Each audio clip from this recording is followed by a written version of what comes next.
Hello and welcome to another episode of A Sip of Sunshine.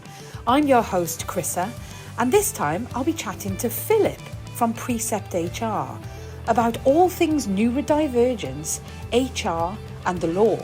And we also managed to chat about musicals. How did that happen? Hello and welcome to another episode of A Sip of Sunshine. I am your host. I'm Chrissa Wadlow of Sunshine Support, and I have the amazing Phillip Pierson-Batt with me today. Good morning. Hello, good morning, good afternoon, good evening, whatever time you are listening to this podcast. Hello to you. How are you? I'm really good, Chrissa. How are you doing? Oh, I'm good. The sun is out. The kids are back in school. I mean, Yeah, it's great. Life is good. we had a nice long weekend, not together, separately, I see. Yeah, what did you do anyway during your weekend? I did what I do best, Chrissa, and I went to London to see all the musicals that I could possibly see. What did you see?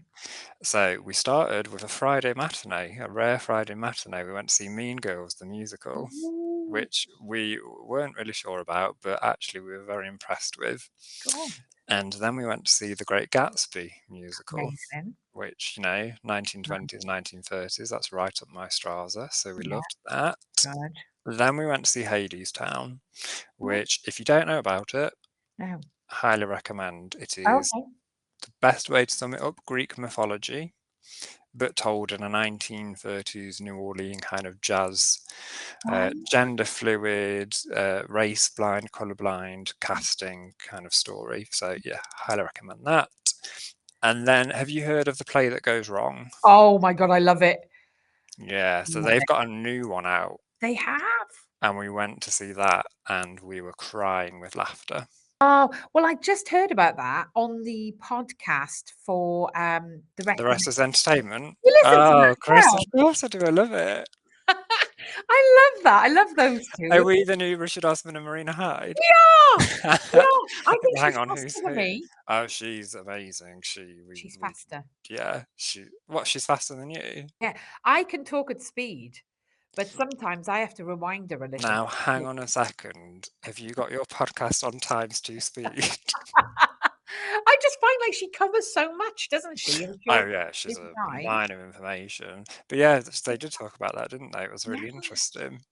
Yeah, that's where I heard of it. But I mean, I've already been to see the original, Mm. but listening to how well it's done around the world, it's incredible. But she was saying how they're still really modest, and that's what probably keeps it. You keep your creativity when you stay close to the ground, don't you? You know? She said it's quite democratic, isn't it, the way they Yeah, work, and they all work quite collaboratively, which yeah, I can't yeah. say, but That word. they work in a collab fashion. And yeah, you can really tell because no one person on stage had kind of I'm going to get all the funny lines. It Yeah. was a real combination. So yeah, Oh, I we love that. really enjoyed that. Oh, I'm gonna have to go and see that then. What is it Yeah. called? Is it the comedy about spies or a comedy about spies? Or I would have to consult my list of shows that I like to keep. Have you got like a tally on your notes on your phone or something? Not on my phone, no, because phones you give away, you upgrade them. I have a written list Good for that you. I write next, what did I see? When did I see it? Where did I see it? I love it. I would expect nothing less, by the way. I can't believe I'm disclosing this already. We're only a few minutes in and I'm already I the know. biggest nerd. But do you know what? I've come in the last year or so to realise I am a nerd. I'm not bothered. We love you for it. Thank We you. love you for it. We love you all too. So, who is Phillip? We've jumped ahead a little bit, and that's absolutely okay. But for the purpose of people listening, do you want to Mm. tell us who you are and where you come from? I feel like I'm on a blind date. Contestant number 3. I was going to bust out surprise, surprise then. You know I love a song, but I'm not. I'll leave that for now. Yeah. Let's just keep that. Keep that. So yeah, hello everybody. I am Phillip Pierson-Batt. I am a huge nerd, as you will now all already know, and I'm from a company called Precept HR. And for our sins, we are a group of employment lawyers, qualified solicitors who have all kind of clubbed together to work in a collab fashion, which is my new phrase, I think, to deliver employment law and HR services to clients up and down the country and far beyond as well. So if you've got employment law or HR issues, Precept are your kind of go-to folks. We're going to come to you, we're going to talk to you like human beings, because we are all human beings at the end of the day. We're going to demystify some of the kind of myths around law and employment law, and hopefully we're not going to talk in legal jargon, which actually collab fashion is quite a good example of how we talk. Yeah, it is. And obviously we work together anyway, and we've absolutely loved using you guys and using you. That sounds awful. Working with you. I would say use and abuse. Use and abuse. We won't abuse it. We're too nice here. We're too You are nice. lovely. You are a very nice group of people. So why did you choose employment law? Because I'm an ex-legal recruiter. I used to do headhunting in the legal profession. And so I understand, how you you start with your law degree or maybe a law A level, go through your law degree, then you do your LPC, and then you get your training contract, and you have to do your 4 seats in different areas normally. I know that's the sort of traditional way. And then you get to choose which one is probably your favorite, the one you're going to get sort of the most enjoyment and reward out of. Why employment law for you? Yeah, so it's a really not odd one, quite probably mundane in the grand scheme of things, but for me it was quite odd. So when I started working in law, which I realized the other day was, I think, about 10-15 years ago, which is slightly terrifying. I was a family and social care paralegal. So divorce, childcare arrangements, and also kind of local authorities removing children from parents. That was where I worked for about 2 years as a paralegal. And the idea was you will qualify, so you'll do your training contract, and then you will become a qualified solicitor dealing with family law. And then, as Chris has said, in a training contract, you move around different areas of law. So you don't just stay within one seat. You go and do, I did criminal law. That strangely wasn't for me. There are some stories I could tell, but we'll save those for another day. I did We'll criminal save that for law. a true crime podcast. We'll do that on that. I'm not sure even the true crime podcast would want these stories. So I did criminal law, and then I did a seat in care law, so removal of children from families, and then I did a seat in something that the firm I worked for at the time called regulatory law, which was a combination of kind of health and safety, executive prosecutions, coroner's inquests, and then they chucked employment law in. And I had a supervisor, well, I had 2 supervisors in that seat who were kind of not inspirational, but they were vital to where I've gone in my career now. So there was a chap called Andrew Brammer who was one of the best lawyers around, and I'm sure he won't listen to this, but if he does, Andrew, I have always rated you very highly. And he gave me my kind of what I would call your core skills as a lawyer. So your client care, Yeah. your client always comes first. And every lawyer will tell you that, but Andrew took it to another level. And your organisation. That was Andrew. And then I had my employment law supervisor called Deborah Scales.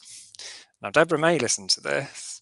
Deborah is one of the most fabulous people you will meet. And Chrissa, without wanting to talk you away from Precept, you and Deborah would get on like a house on fire. Ah, You are 2 peas of a pod.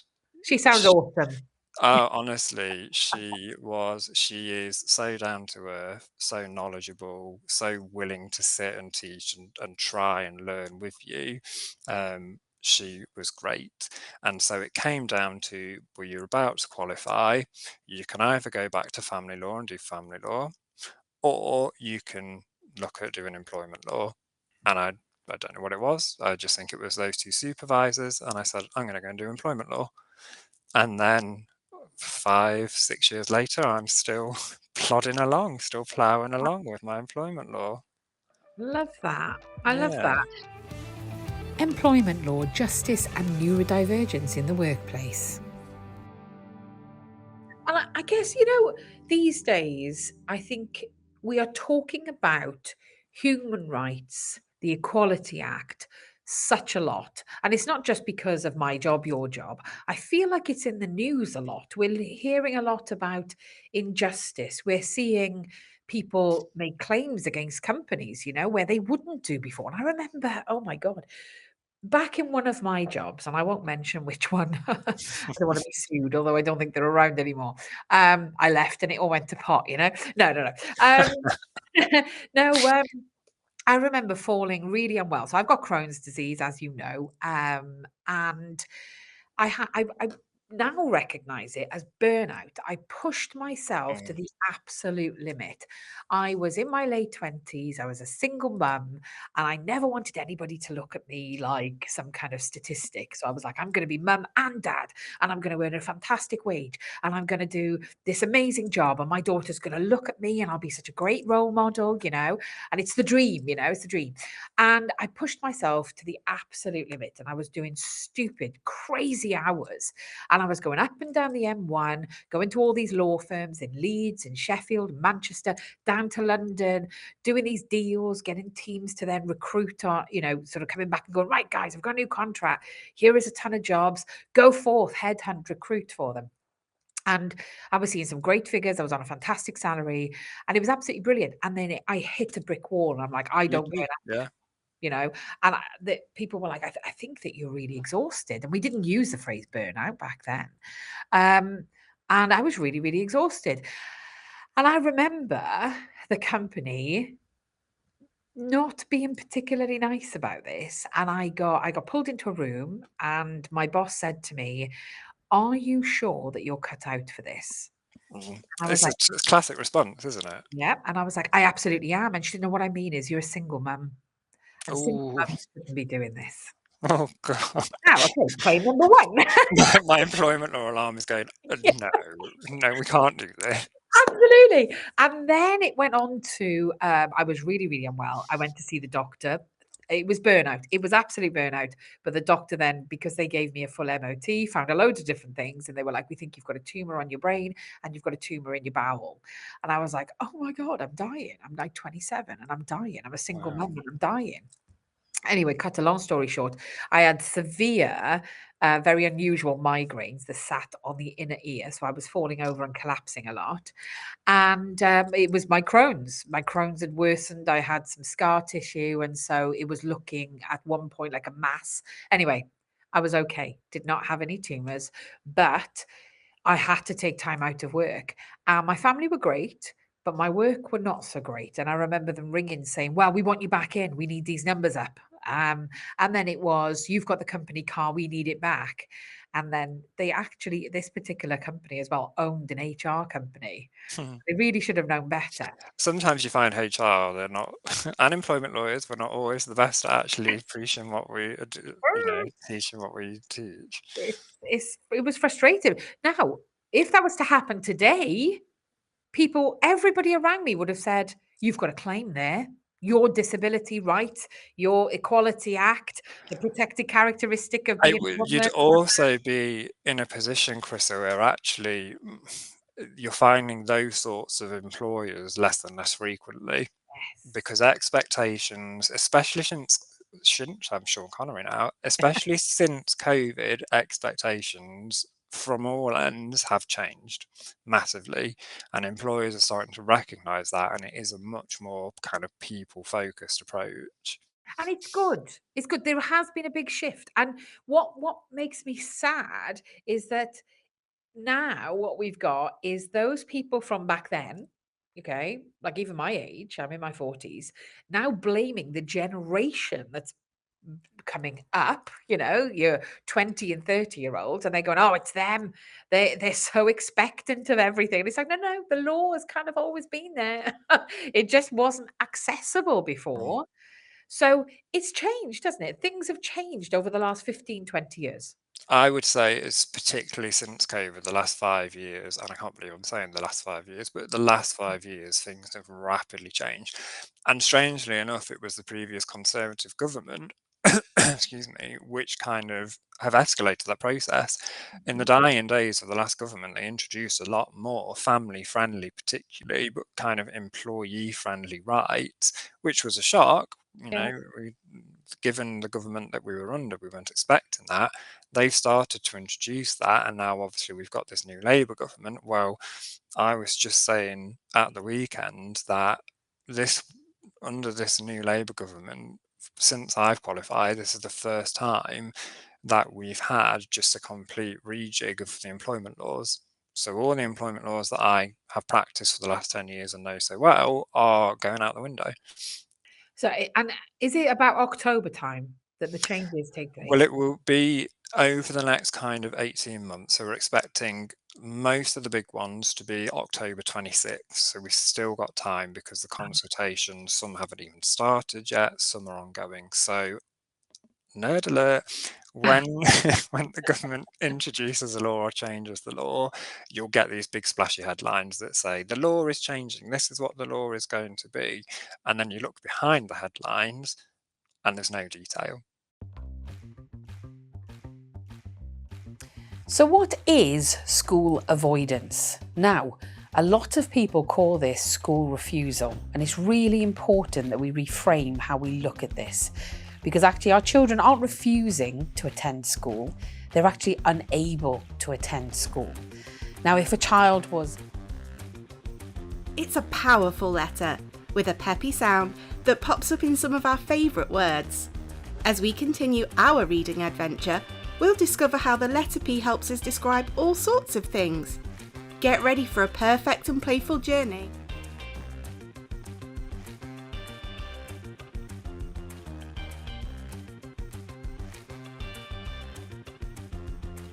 To get excellent outcomes for their young people with special educational needs and disabilities.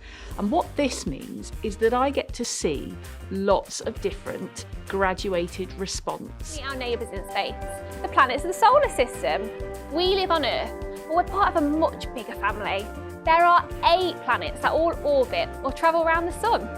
Let's start with the closest How to teach our children and young people the skills they need to regulate their own behaviour, but in a way that really meets them where they are, rather than encouraging them to mask their behaviour so that the adults around them find them easier to manage. We hope you find this course super interesting and that you get lots out of it. So without further ado, let's go on to the first module.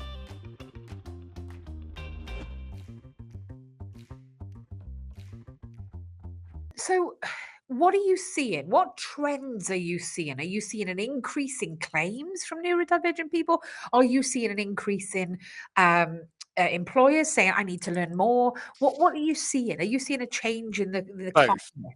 So we are seeing an increase in claims massively, which is then triggering employers to say, actually, I need to understand what you're talking about when you're talking about neurodivergence and neurodiversity. I've had so many clients just ask that question. Philip, you've said neurodiversity. What are you talking about? I don't understand it. Less and less now, because obviously it's something that Preceptive is one of our areas that we've really kind of driven home that actually we need to be supporting our neurodivergent employees and workers.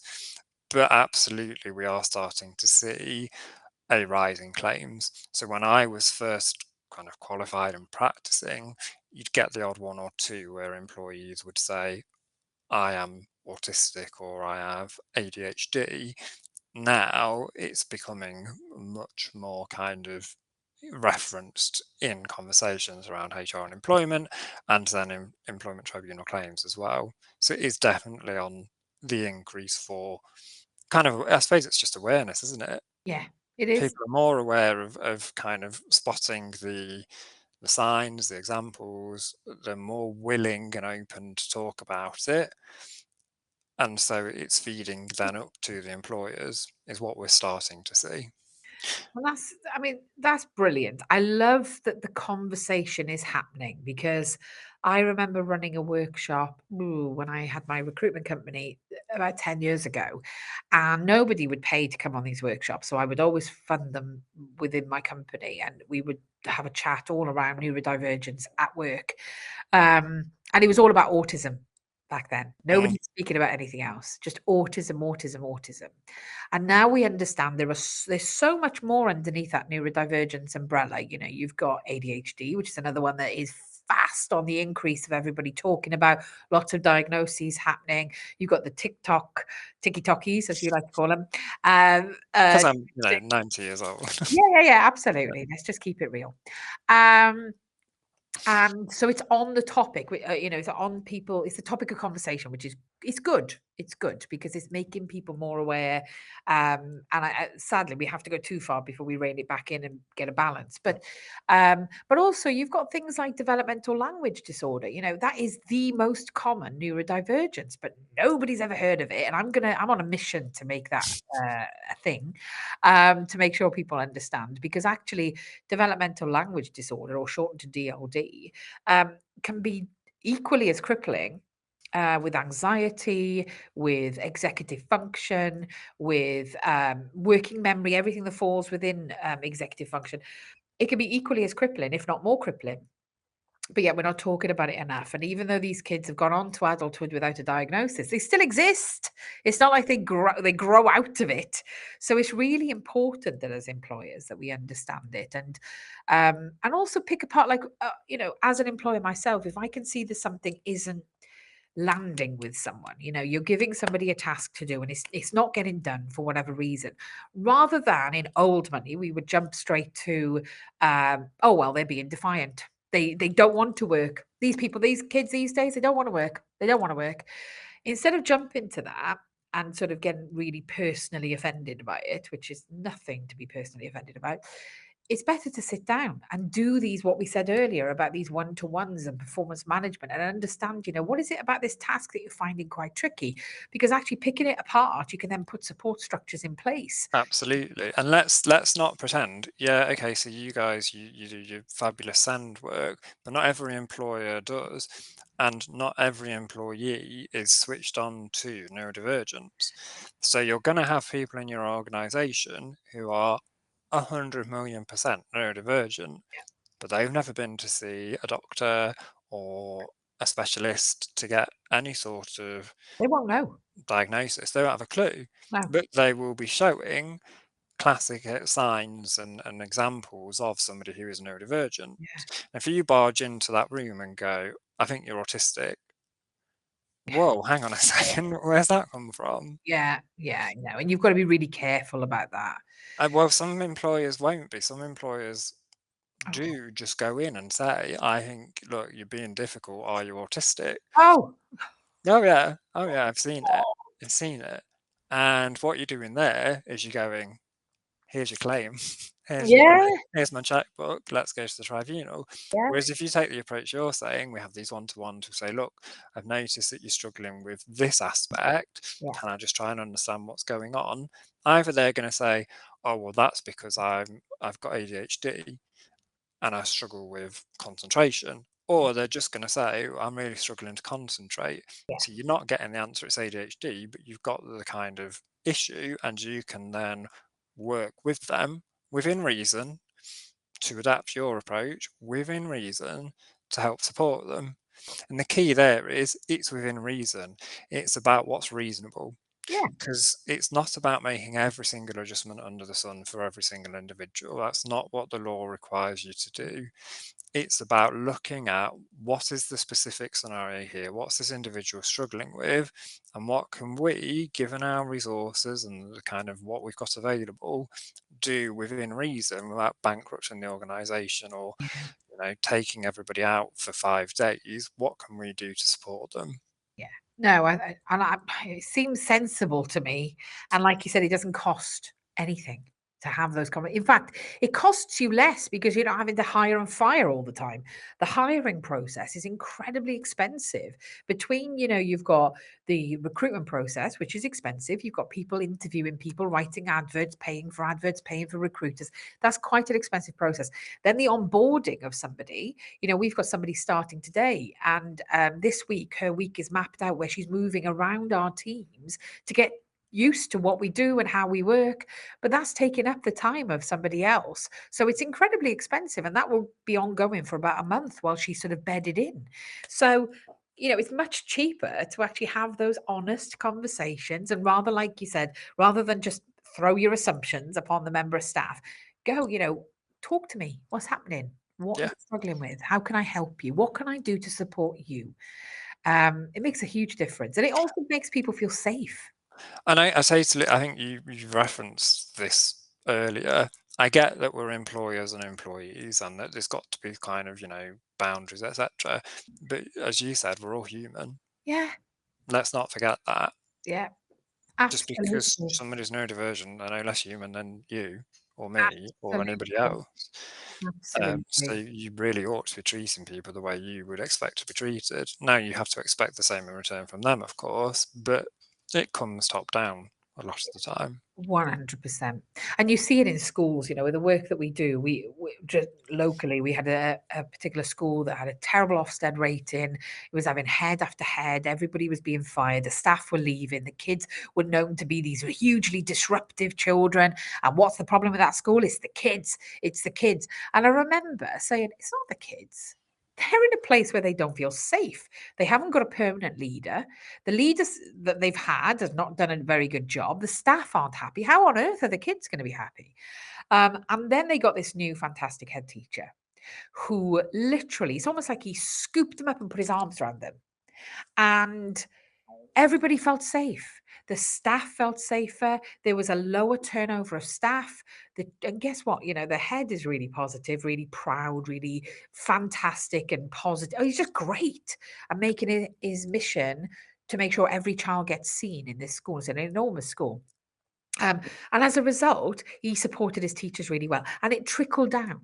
And now the Ofsted rating has improved enormously, and we're not seeing the disruptive behaviours, and we're not hearing the funny old stories of people in classrooms and stuff doing dangerous stuff and filming teachers and vaping and having knives or whatever it was. That's gone because the boundaries are in place. The kids feel safe. It's great, but it's the same in companies. And there's going to be a period of transition because much in the way we've got post-tribunal stress, there's Yeah. often when you've got somebody, you've got the history and the context and the background, you've got to change things and build that trust up. And so we always talk about small steps, do it in small incremental steps to bring somebody along on a journey with you to get to the end point, which is happy workplace, happy work Yeah. people. Yeah, absolutely. So let me ask you a question then. Oh, Do go on. you think the current legislation as it is, as you know it very, very well, do you think that it does enough to protect neurodivergent people in the workplace? I think going back to that word bedrock and foundation, yes, it is absolutely there. And I don't particularly see that necessarily needs to be radically changed. I genuinely don't, because the tools are there. It's then about educating those within the kind of framework who need to know how to use those tools. That's where more can be done to boost protection. So, does Philip feel a connection with neurodivergence? I want us now to talk a little bit about something more personal. Oh, crikey. So, Oh gosh, what are you about to ask me? a little drum roll. Now, when we were doing the workshop, so going back to when we did our workshop in person, I know that you were taking it all in. And when it was your time in the afternoon after my little performance, you got on to the stage and you did your big cartwheel, and then there was like Did explosions. it wasn't recorded, unfortunately, was it? What a shame. What a shame. It's like your own musical. That's what you're going to have to write now. What, Employment an law. employment law, the musical? Yeah. I don't think anybody wants that, do they? You'd make it. You'd make it brilliant. I mean, there's some musicals about some odd stuff, but employment law, the musical. Yeah. All right, okay. I shall go away and I'm reading currently an Brilliant, brilliant. autobiography about Stephen Sondheim, so I'll take the tips I've learned from that and I will implement it into my musical. Yeah, and you've got to launch it here on the podcast. So, Okay. so when you got up, you openly admitted to the room that, and for the purpose of anybody who is listening who's thinking, why would Chrissa spring this on Philip? Actually, we have We have on discussed. this. So you opened your sort of your heart to the room and said, there was a lot of what's been discussed that's made me think. When you were listening to the different things that sort of that I don't want to say, people hate the word traits, they hate the word signs, Symptoms, symptoms, I always all use of the that. kind of Oh, examples. presentation. You were Yes, listening to yes, different yeah. presentations, and you were like, "Wow, this has made me really think." So, have you thought about it much since? And are you joining our gang? So it wasn't as wonderful as your presentation was. It wasn't something that suddenly came to me on that day. That has been something that's been with me for a very long time. So look, how personal do you want to go here? When I was in primary school, and I'm going to use phrases and you're going to have to tell me if they're right or wrong. When I was in primary school, I was a child who come on, Chrissa, tell me this is wrong. School avoidance. Yeah. I wouldn't go to school. Yeah. I would pretend to have headaches. I would scream and cry and shout, and they would have to drag me into the school. Okay. No idea why. That resolved itself. So that was kind of presentation number one. How old were you? Oh, you would have to ask my parents, but let's say it was junior school, so that would be Yeah. 8 or 9, I think. Yeah. And then since then, there's always been little, what my husband refers to affectionately as quirks. And there are quirks. And I'll tell you, there was one literally on Sunday, and it just made me think, oh, I'm coming on the podcast. I'll use this as my example. So we'd been to London and we were coming back and we were walking through Nottingham Town Centre to get the bus to go home, and there was a trans rights protest. Fabulous, fully support, great. So we get kind of into the fray of it a little bit. To be frank, we have to walk past it to get to the bus stop, but we stop and have a listen, and the speaker says something, and the crowd out of nowhere goes loud and screaming and shouting. And I said to my husband, we've got to get out of here. I really struggle with very loud, very sudden noises. Okay. Really struggle with them. And I get overwhelmed and I shut down, and I panic and I shut down. That is, again, forgive me, you teach me, you're the expert on this, a presentation of somebody who's neurodivergent. Yeah, because there's a few things at play here. You've got ultimately, without getting too scientific, your vagus nerve, which when you think of your bones, you think of the middle and the central point is your spine. Yeah. And then when you think about your circulatory system, you think about your heart being very important. And your heart is important to all the organs. But what is actually more important than them, because it kind of controls them, is your vagus nerve. And your vagus nerve, we can tone it. There's lots of things we can do whilst we're calm and alert to tone it. But essentially, if you have a vagus nerve that's not, let's just go with something as black and white as healthy. Okay, so let's go with you've got a vagus nerve that is over responsive or under reactive. Usually we see the ones that are over responsive. If you've got a vagus nerve that's very sensitive and over responsive, then it's going to alert everything that things are happening and you're going to die, essentially. And everything between sort of normal, your baseline, and death, that is where it's sort of triggering. And there's lots of things people can look into here, like window of tolerance and the polyvagal theory, and being in your sympathetic state or your parasympathetic state. What you're essentially going into there when you hear this big noise is your sympathetic state. So your nervous system is like peaking. It's like, whoa, something's going wrong. Almost like an animal in the woods that hears a crack and they're like, what is that? Oh my God. Now, we're not meant to stay there for very long, because it's designed to keep us alive. It's designed for us to go, that's a risk. That is danger. I'm in danger. And then you realize you're not in danger and you calm down.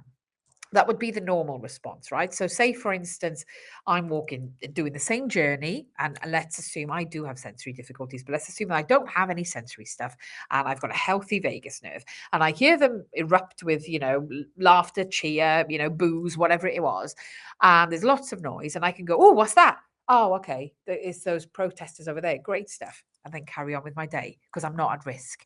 But what your nervous system there is continuing to do is stay up there in the sympathetic state and going, no, you're continuing to be at risk. This is dangerous, and I can't work out what I'm meant to do here. Get out. Which is why you went with the flight process. Not that you would have had much choice, but that's why you said, and you were able to articulate, we need to get out of here. I'm not feeling particularly comfortable with this. And a lot of children don't have that ability to articulate that, so they do a runner. That's why we hear the kids with a runner. Now, what's quite interesting is when you were in your period of school avoidance, it might have been for something similar. So at that age, your learning starts to it changes in the junior school. It changes from this sort of play-based learning to more formal learning at a desk. But you're also in a class of 30. You've got people being quite noisy in there. It's quite an overwhelming environment. And when you think about where you work now, you wouldn't choose to work somewhere in an open plan office with 30 people who all doing their own thing. You just I couldn't. mean, I've done it, but it's never been a pleasant experience. No, and Never. so that, definitely, we see that people who are neurodivergent do have they have more sort of sensitive nervous system. And let's make it as simple as that. I think I could go into the science, but that's not for this podcast. But essentially, your nervous system sounds like it's sensitive. So Yeah. Oh, absolutely. So we've spoken about wet feet, wet socks. I can't do it. I cannot have wet socks. It really stresses me out. So if I get wet socks, or even if I think I'm gonna get wet socks, I have to go and change. I yeah. can't do it. And what works for you then? Like let's look at, because one of the things that I always talk about is in schools, children don't have the option, the luxury of choosing what school they go to. Even when you've got the whole EHCP process, you can't just go, I want that one. They can't do that. There has to be evidence for this, evidence for that. Everything has to be backed up, right? It's a very laborious thing. Now, but in life, this is why I don't think the school system is setting us up correctly. In life, we do have the luxury of saying, I want to work somewhere like that. So, and for instance, working in Sunshine, one of our staff members has just recently said, I'm not particularly fond of working in the office. So we've said, okay, what can we do to make it better? Because some of your role is in the office. What can we do to make it more adaptable for you? Now, we've got a sensory tent and we've got 2 different spaces. We've got a quiet office here at the back. There's lots of different ways that people can work here. So they can either work in a communal space with about 10 people, or they can work on their own, or they can work from home. So there's lots of options. And I think more and more companies are now starting to see that it's desirable to be able to offer these options.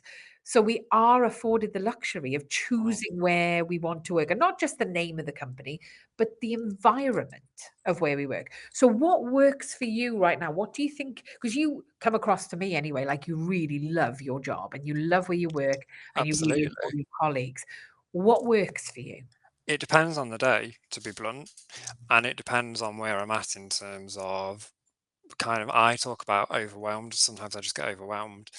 So if I'm at a stage where I'm starting to get overwhelmed, then it's about offloading and just getting in front of somebody and saying, these are all the things, and then we just work through it. But if I get to a stage where I'm too overwhelmed, it's about shut down. Take time to shut down and recalibrate. Yeah. Sometimes, to be blunt, it's about going to a bedroom, shutting the door, and getting under the covers for half an hour Yeah. and just recalibrating. And I feel as an employment lawyer, you probably, or a lawyer, or a professional, you shouldn't admit those sorts of things because it's kind of like you don't need what you're talking about. You shouldn't do that. But clients, if you want to get the best service out of me, sometimes you're going to have to deal with me having half an hour. I'm going to be accessible, but sometimes you've just got to deal with that. So it depends. What I love about Precept is that I'm afforded that freedom to say, I just need half an hour, or I either need half an hour to leave me alone, I need half an hour for you to sit there and listen to me. Yeah. But it will help you for the rest of the day. Otherwise, you're not focused, you're dysregulated, you're just going to keep adding, layers to what is already sort of blocked up, I guess. So you just need to be able, like you said, to offload. But how great. So do you feel, well, it sounds like you do, but you feel like you've got that safe person or safe people that you can say, can I just have your time The today? whole team, Amazing. So for those who don't know, Rob and Emma run the business. They're fabulous. They are fantastic. They are the best bosses you could ask for. And they're not, I mean, they are paying me, but they're not paying me to say that. They can do, if they want to, they can do. I'll stick that bit on LinkedIn. Yeah, if they want to pay me to say that, I'm happy for them to do that. But I'll say it for free. They have been. We've had lots of personal things that I'm not going to go into here, where they have just accommodated and afforded us the time as a family and opportunity to deal with and process things in a way that other employers just wouldn't have done. Beyond that, then on a regular basis, Emma in particular is very good at recognizing, because we're very similar. Emma, you know this. Emma and I are very similar in our kind of ways of thinking and brain kind of function. Very good at recognizing when I need something and when I don't need something, and stepping in and out as needed. You know Emma. She's mad, but she's fab. I love her. I just love her. I see it's not very often that I can meet somebody and have a conversation at my speed and they give me the same conversation. Oh yeah. Oh And she does that. I yeah. love that. And we're totally on the same wavelength. We've got and one of the things I think that you guys do really well, and Emma is wonderful at this, you're also wonderful at this, is I think there's this misconception that if you work in the law, you've got to be serious. You've got your banter game is incredible. Let me tell you a story, Great. Chrissa. Let me tell you a story about my banter game. I was meeting a client for a coffee the other week, and I phoned a half an hour before to just say, "Hi, I'm just checking we're still meeting." And she said, "Yeah, absolutely." And because I know this person, I get on with them, out of nowhere, I just came out with, "Okay, then I'll go and get dressed." And she went, "Are you telling me you're not wearing any clothes?" And I went, No, I am wearing clothes. I'm just not wearing precept. We have a uniform. I'm not wearing my precept uniform." That's the sort of, so if you want that sort of service, I suggest you come to precept. Honestly, I think it's great that you take the law very seriously, but you do not take yourselves seriously. We know when we need to be serious. Yes. We know that there are times that absolutely call for seriousness, but we also know that there are times where either we need it or clients need it. We just need to inject a bit of humanity. And it comes back to that same point. We're humans, we're not robots. Yeah. You're a human, I'm a human. Let's have a human conversation. It Absolutely. makes the day so much easier. It does. It does. And we're the same. I think this is why we all get on so well between the two companies, because we're very similar here at Sunshine, We've got to have a bit of a giggle. We've got to have a bit of a giggle. And, I think that there is banter, but it has to be done sensitively. You can't just keep, having a go at someone. But like this morning, everybody's gone, "Oh, Chrissy, your hair's different. I really like it." And to the first person, I went, "Thank you. It's not sustainable, though. It took me ages to do." Anyway, the next person came in and went, "Chrissy, your hair looks lovely." I was like, "Oh, thank you. It's not sustainable, though." Exactly the same thing. And by the time the third person came in, everybody joined in and went, "It's not sustainable, though." She looks good, but it's not going to last. It's not going to last. You're not going to see it again. There's just far too much hard work involved. You do look the hair looks fabulous.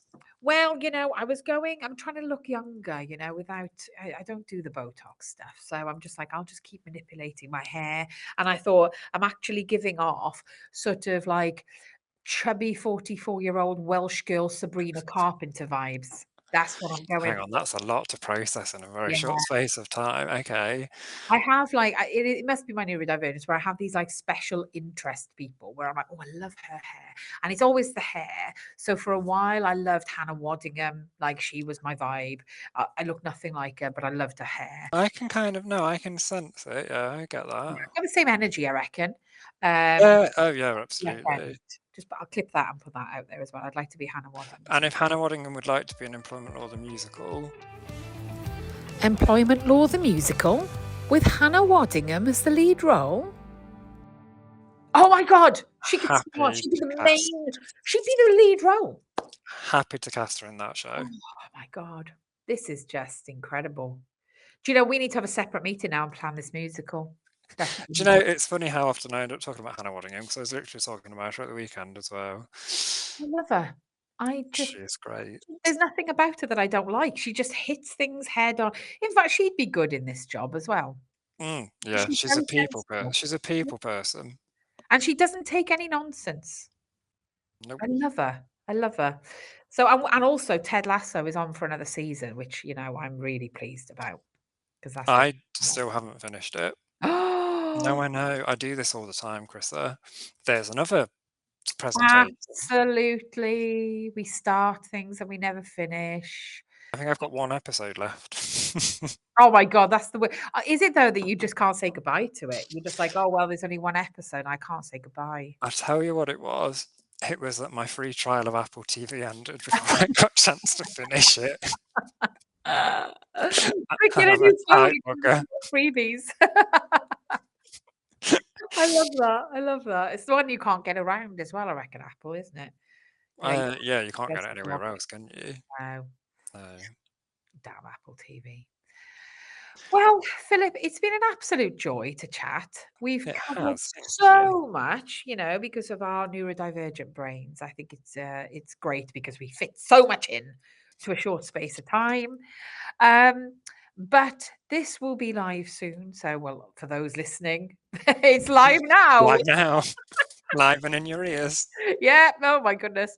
So thank you so much. Thank you and for we having will me. also add details of Precept to the show notes as well, so that That'd be people can contact fabulous. you if they need to.